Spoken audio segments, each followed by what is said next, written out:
Have you ever tried to improve some part of your life, your discipline, your relationships, your confidence, and found yourself pulled back into the same behaviors you promised you'd leave behind?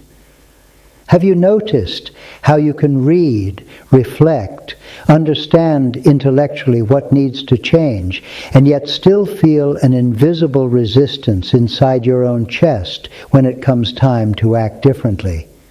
Or felt irritation rise when someone offers feedback, even though you ask for help? That strange mix of wanting to grow and wanting to stay safe, that is ego. And until you understand why it moves the way it does, you will mistake its signals for weakness or failure rather than the protective instinct they truly are.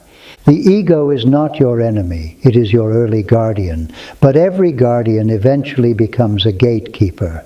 And in that transition, many men begin to sabotage their own development without realizing why. Today, I want to walk you through 3 ways the ego blocks growth, not because it hates growth, but because it confuses growth with danger. We will speak about pride as protection, certainty as a survival strategy, and emotional withdrawal as self-defense.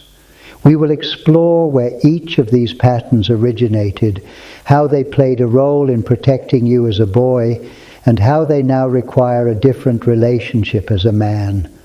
We are not here to kill ego. We are here to lead it. 1. What ego sabotage actually is and what it isn't. Ego sabotage is not stupidity, laziness, or lack of discipline. It is not a moral flaw. It is not evidence of weakness. Ego sabotage is misapplied protection. The ego developed strategies that once worked. Avoid humiliation, avoid being wrong, avoid emotional exposure, avoid needing anyone. At one time, those strategies helped you survive judgment, criticism, uncertainty, or chaos. The ego said, I will protect us by being right, by being strong, by being independent, by being unshakable. The myth is that ego sabotage means you are against your own growth. The truth is that ego sabotage means part of you still believes growth threatens survival. If you once felt unsafe being vulnerable, the ego will resist emotional intimacy. If you were punished for mistakes, the ego will resist feedback. If you survived by appearing self-sufficient, the ego will resist help. The ego isn't saying don't grow. It is saying, I don't trust we can survive the consequences of growth yet. The gold inside these defenses? Pride hides dignity. Resistance hides a yearning for respect. Withdrawal hides a longing for safety. Control hides a fear of chaos. Every so-called negative ego behavior contains a virtue in seed form: perseverance, self-respect, alertness, loyalty to the self. The ego is the immature version of sovereignty. You do not break it, you mature it. 2. How ego sabotage appears in daily life. Let's bring this out of theory and into your kitchen, your workplace, your relationships, your mornings. You say you want connection, but when someone gets close, you pull away. You say you want feedback, but when someone offers insight, your chest tightens and you mentally defend. You say you want discipline, but when discomfort arrives, you rationalize avoidance. You say you want peace, but you escalate arguments to avoid feeling small. You say you want growth, but you chase certainty instead of curiosity. 3 psychological markers show ego sabotage at work. Disproportion. Your emotional reaction is bigger than the situation. Defensiveness. You argue, justify, avoid, or shut down. Repetition. The same emotional pattern across different circumstances. No shame, no self-attack, only awareness. These reactions are not proof of failure. They are echoes of the moment your nervous system first learned that being wrong, or being seen, or being dependent was dangerous. 3. Origins, the boy who learned to protect himself.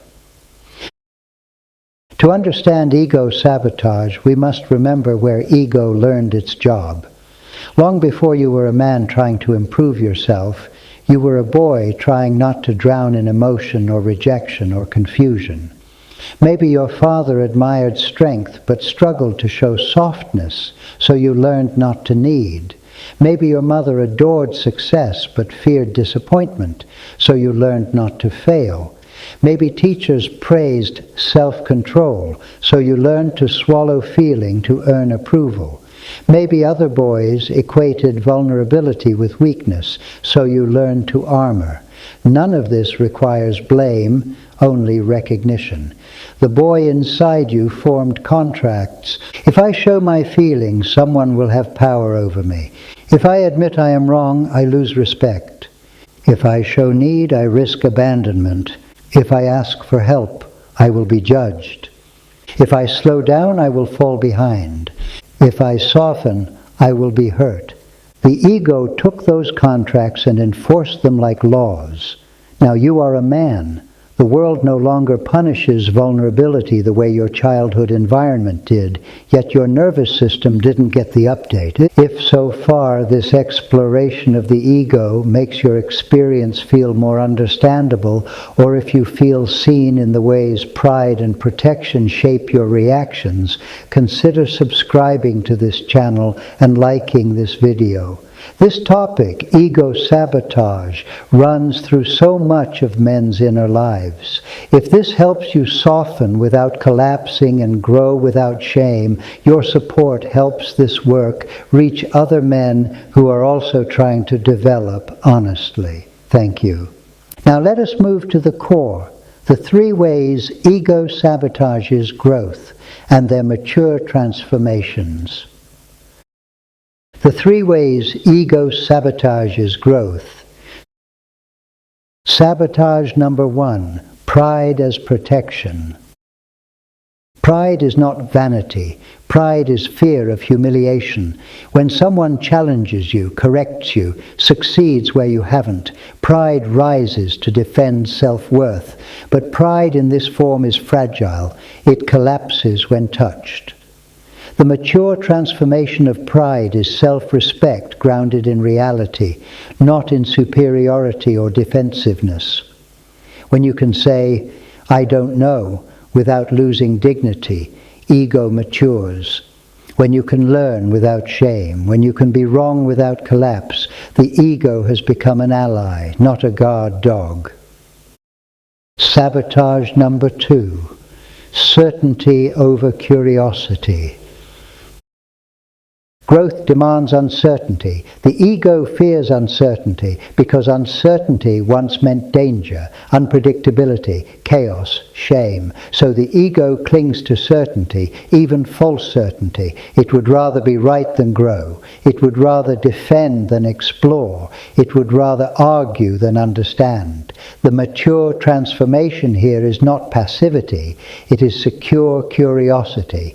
A man rooted in himself does not fear what he doesn't know. He welcomes it. Curiosity becomes courage. Sabotage number 3, emotional withdrawal as defense. Perhaps the most subtle sabotage, withdrawing, numbing, pulling away from emotional contact. As a boy, retreat protected you from emotional overwhelm. As a man, withdrawal becomes isolation disguised as independence. You cannot grow where you cannot feel. The transformation is emotional presence without collapse, staying in discomfort long enough to let truth be felt rather than avoided. 4. Contact without collapse. When these sabotages appear, the reflex is often to attack yourself. Why am I like this? Why can't I stop acting this way? But maturity is not self-punishment. When pride rises, stay with the feeling without obeying it. When certainty grips, breathe before defending. When withdrawal pulls you inward, pause and remain in connection for one more moment than feels safe. This reaction is older than this moment. That sentence will save you years. You are not broken, you are remembering. 5. Containment before expression. Containment is not repression. Containment is adult holding of inner experience. Pride contained becomes dignity. Anger contained becomes boundary. Fear contained becomes clarity. Ego contained becomes sovereignty. You learn not to silence emotion and not to act impulsively from it, but to hold it until it becomes information rather than command. 6. Consequences of avoidance versus integration.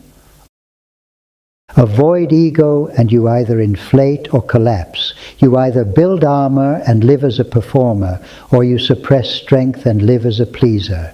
Integrate ego and you become grounded, steady, capable of power without threat, humility without self-erasure. Growth is not the eradication of ego, but the evolution of ego into a stable sense of self. 7.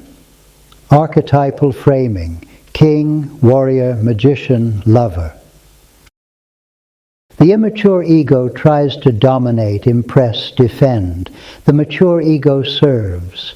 In archetypal language, the warrior tempers pride into discipline. The lover tempers withdrawal into presence. The magician tempers certainty into curiosity. The king integrates all, not as superiority, but as inner order and responsibility. The king says, I do not need to prove, I need to lead. 8. Responsibility and witness. To develop this maturity, a man needs solitude for honesty and brotherhood for reflection.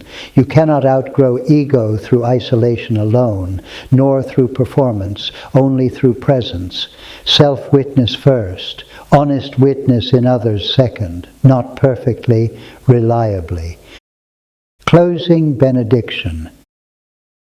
You do not lose yourself by surrendering ego. You lose yourself by attacking ego. Lead it, understand it, thank it for how it protected you, and then step into the adult role it once tried to fill alone. Be the man who grows without violence against himself, not perfectly, reliably.